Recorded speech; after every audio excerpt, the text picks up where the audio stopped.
To replace the battery in your Gen 3 ShotKam, use the provided tool to unscrew the colored ring off the back of your camera.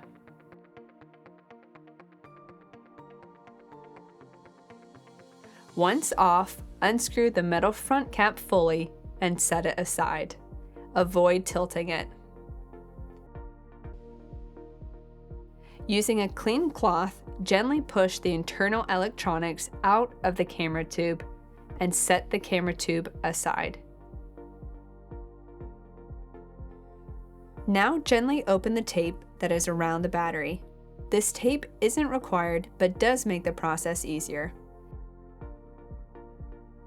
The battery is blue with a pink rubber protector around it.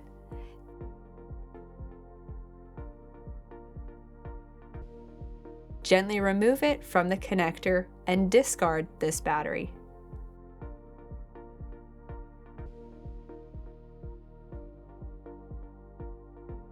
Taking the new battery, hold it with the silver prongs up.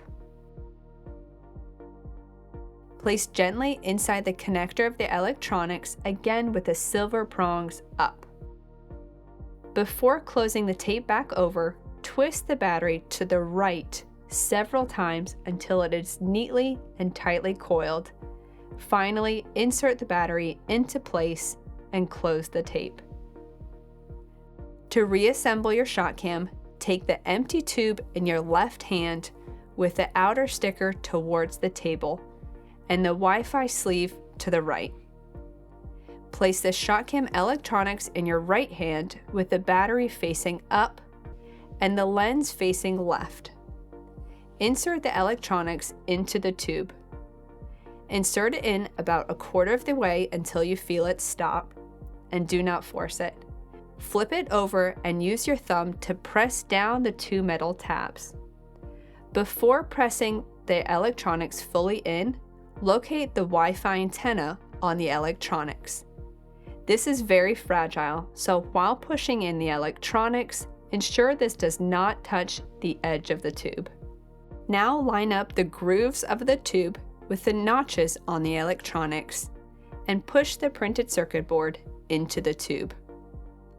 Holding the ShotKam vertically, twist the camera tube back onto the front lens cap. If you feel resistance, stop and unscrew the front cap, then check that the O-ring is not caught in the threading.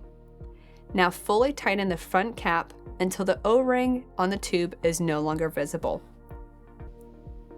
Fully push the electronics into the tube, then using the tool, replace the colored ring back onto the back of the ShotKam.